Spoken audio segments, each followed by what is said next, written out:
Cal, you've been saying all year that you need Bryce. So did you see that coming tonight?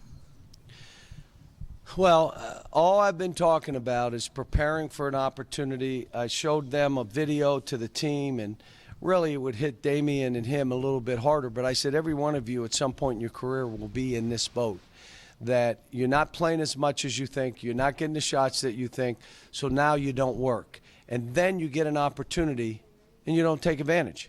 Now, you can listen to everybody tell you it's everybody else, or it's the coach, or it's why is he doing this to him and not him to you and this. Or you could say, when I get my chance, I'm going to do what the team needs me to do. What he did today is he rebounded. He went to the offensive glass. He tried to guard. He was involved in everything, made a stick back, makes a 15-footer. But there was nothing like crazy. But we're all talking about him because he did what the team needed him to do. And he did it because I said, I'm playing guys that are going to fight. If you're not fighting, I'm not playing you. And I went with him, and when the team was so happy for him, and so was I. Jerry Tipton. Yeah, John, I wondered if you guys, I guess it's obvious, but the messy final 2 minutes, and you didn't have much of a fast break today. Did you miss the point guards? Yeah, but here's a pressing team, and we have 12 turnovers, but we only have 3 assists. But this was a game that we talked about. You have to drive them because they're switching everything. You got to make really hard cuts. The first half, we didn't. I walked in at halftime, and I said, we're down 4 baskets. And you know what? If you will start cutting and driving, you will get what you want. And that's all that we did in the second half that was different. We talked about it. We spent 2 days working on it, and we didn't do it. And then in the second half, we did it.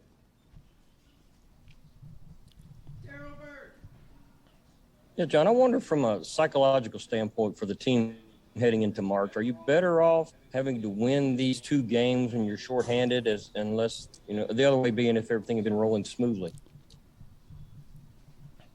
Oh, you're better off winning at any point. And especially when a guy like Bryce, I think we're going to need Bryce on our NCAA tournament run. I've said it to you guys from day one. Some of it is he fought it. He fought it. He was behind some guys. They were playing well, and you had some opportunities you didn't take advantage, but he's practiced, he's being coached, he's coming in the gym, he's spending extra time. That was big. Our guards, you're playing guys 40 minutes. You know what I'm saying? And then the end of the game, I should have gone to what I did with Oscar right away. Just throw it up in the air to him, make him foul him. You're getting it in. I tried to tell the guys we got 3 timeouts, call them. They still threw them in. To call a timeout, we're fine. There were things that we did down the stretch trying to dribble through 2 guys. All you do is pass the ball now.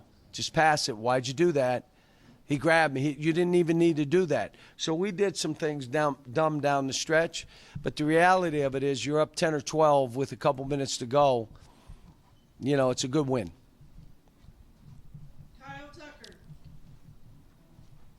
Yeah, Cal, you mentioned you showing them a clip.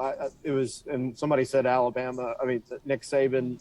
I assume you mean the Saban video you showed them. And what specifically was that video? How did you come across it? Someone sent it to me. But basically, what he said is that you have guys that are result driven. Minutes, shots, and the people around them absolutely that way. Versus, I'm going to really grow into a well-rounded player at my position. And instead, I'm not playing, so I'm not going to work. I'm not getting in anyway, so I don't work. And then you get your chance to play, and you can't perform to the level that the team needs you because of all that stuff prior to. You missed out on the grind. You didn't learn all the stuff you have to learn to really reach your potential, which it's a grind. It's living in the gym. It's like Jacob. Jacob's living in the gym. Last year he didn't. Jacob was like 12 years old. Everything was funny and laughing, and now he understands. He's in the gym. He's in the gym. He's in there all the time. He's building his own confidence, and he's working in practice. So that was what the message was. And now, if you're not ready and you don't perform, you got to take responsibility. Like this, and Damian have a game like this, and Bryce have a game like this. I know you want to play at full strength, but how much more confidence does it give you that sort of come what may, somebody's going to... We have five guys that have scored 25 points in a game. I'd like to get one more guy to do that so we have 6. Because you're going to get in a game and someone may need to make baskets for you to separate. Either they're making shots and you're going to have to score some baskets to separate. Second thing is you want a full team because the more players, more room for error. We had a couple guys not play well today. Well, you're not playing as much. No big deal. Be ready for the next game. Somebody may get hurt, like what just happened. Someone may be in foul trouble. Well, you got to play the game anyway. And so you want a full roster. Now, I've done it with 5. When I was at UMass, we played 5 guys 38 minutes, 39 minutes, and had a chance to win a national title. But you know what? We dodged so many bullets, including against Baylor, where Marcus Camby went down. No, that was Anthony Davis went down. I forgot. But Marcus went down in a game, and it was like, okay, we got to learn to do this without him. And we did. And we did. So, you know, I'd rather have a full team, which we have. I'm proud of these guys. We get the other guys back. We'll see how that works, at what point they come back. They may not be ready in 2 days. We may have the same team going down to Arkansas.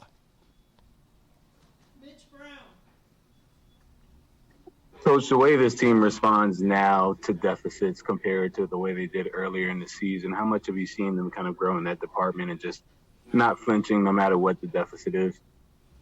Well, they're playing to win versus playing not to lose.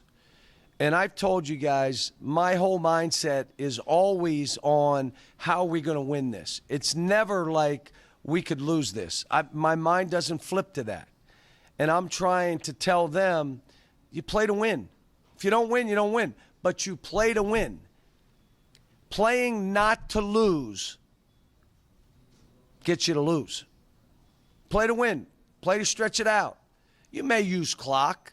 You may massage the ball a little bit, massage the clock, and then make a basket. And if you don't, you don't. But you are playing to win, not playing like, I got to make these. No, you don't.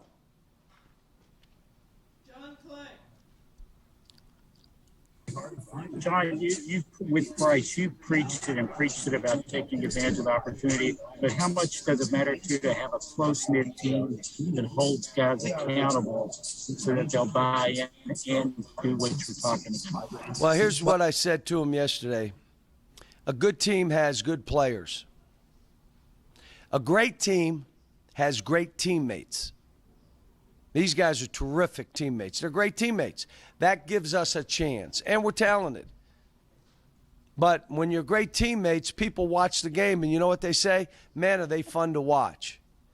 Man, do they cover for each other. They make the game easy. It's so fun to watch. Look how hard they play and fight for each other. Because when you're into your own thing, you pout. Things don't go your way. You hang your head, and you pout. That's when you're into your own thing. If you're into the team, you just keep fighting. Do you know when we shot from the three-point line? John, what do you think we shot? Stand in front of you. Over 5. Did you watch the game at all? You did watch it? Okay. It was 2 for 12. Kellen was 0 for 5. Davion was 1 for. Did they hang their head? Just keep playing. I'm not making shots today, but I'm going to do everything else. Or you hang your head in a pout, and you're looking for someone to blame with how you're playing. This is the kind of team that doesn't do that. You got a bunch of guys that are for each other. I mean, that whole bench was cheering for Bryce. They were so happy for him, just like they were for Damian down at Alabama. We'll take 2 more. Jack Coach, you talked a lot about trying to be able to win games in different ways in March. You take Saturday, which is more of a shootout, tonight more of a defensive style. How impressive is it to you to see the team, especially shorthanded, be able to win two very different games? No, it's good.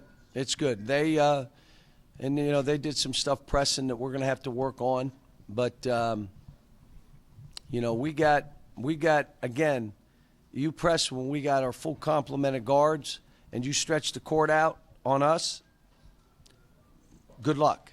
I mean, we're shorthanded. You can go do some of this stuff and mush us a little bit, but yeah, we different teams doing different things is really good for us. Last question to Larry Bach.